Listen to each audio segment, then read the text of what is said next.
À toi, Madame la Chisa, ou femme étrangère, je ne vais pas t'appeler Chisa. Parce que je ne vais pas faire l'amalgame. Toutes les femmes qui occupent la vie d'un homme marié ne sont pas des mauvaises, ne sont pas des méchantes, ne sont pas des féticheuses ou des manipulatrices. Il y en a qui tombent dans le piège de tomber amoureuses d'un homme marié. C'est pour cela que je vais simplement vous appeler femme étrangère. À vous les femmes étrangères. Lorsque vous sortez avec un homme marié et que vous tombez amoureuse, vous vous sentez aimée. Parfois, vous vous sentez être la meilleure, n'est-ce pas? Parce que ce monsieur-là, il vient vous faire croire que sa femme est très mauvaise, que sa femme est méchante et qu'elle ne sait rien faire. Et je reconnais qu'il y a des femmes qui ne savent rien faire, qui ne savent pas entretenir une maison, même s'occuper d'un homme. Elles sont nombreuses. Mais méfiez-vous des hommes qui viennent vous dire du mal de leur femme. Chez nous, il y a un adage qui dit qu'on ne tue pas le coq devant le canard. Parce qu'à ce moment-là, l'un comme l'autre connaît son sort. Celui qui voit comment on égorge l'autre, sait néanmoins qu'il sera le prochain, si c'est le canard ou le coq, il sera le prochain à passer à la casserole. C'est un adage, c'est une sagesse de savoir et de reconnaître que ce que je fais subir, intentionnellement ou non, à une autre femme que moi, je vais devoir le payer un jour, d'une manière ou d'une autre. Je vais y répondre. Et on peut appeler ça le karma, ou les lois de la nature qui se chargent d'infliger des leçons ou les souffrances que l'on a fait subir aux autres. Ne te réjouis pas d'avoir le mari d'une autre femme. Ne te réjouis pas de savoir que pendant qu'il est dans ton lit, de manière illégale, que sa femme, elle souffre, elle pleure, elle gémit, elle passe des nuits blanches. Elle veut retrouver son mari qu'elle sent qu'elle est en train de perdre parce qu'il est dans les bras d'une autre. Elle attend parfois jusqu'au petit matin pour que cet homme rentre à la maison. Parfois, il prétend aller en mission, mais c'est avec toi qu'il y va. Tu te réjouis, ça te fait plaisir. Tu es la femme du moment. C'est toi la vedette. Mais j'ai envie de t'interpeller, de te dire, ne te réjouis pas trop vite. Même si tu finis par arracher cet homme, et qu'il finit par t'épouser, parce que ça peut arriver. Il a un coup de foudre. Il se sent bien avec toi.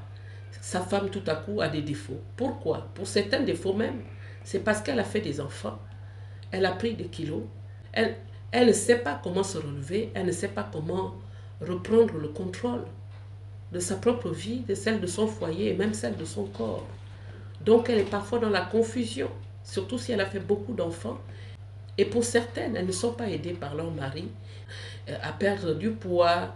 Elles sont là à se débrouiller seules, à se demander comment je vais m'en sortir. Il y a trop de choses à faire et vraiment elles sont dans ce tourbillon-là. C'est le plus souvent dans ce cas-là que les choses leur échappent et que le mari, qui ne la trouve plus fraîche, va aller s'enticher dehors. La vie dans le couple est quelque chose de suffisamment ingrat. Les hommes sont très ingrats. Les hommes sont malheureusement pas reconnaissants pour certains. Et donc c'est dans ces cas-là qu'il peut se retrouver dehors et avoir parfois une illusion d'être amoureux. Peut-être qu'il veut juste retrouver la femme qu'il a épousée telle qu'elle était avant. Mais pendant ce temps, tu croises son chemin. Et tu représentes cette femme qu'il veut. Et à des fois même, tu ressembles à sa femme avant qu'elle ait des maternités. Il va se loger dans tes bras. Il va commencer à te faire rêver, tout en sachant qu'il est marié, tout en sachant qu'il a une histoire avec une autre. Ma chérie, tu n'as pas gagné à la loterie.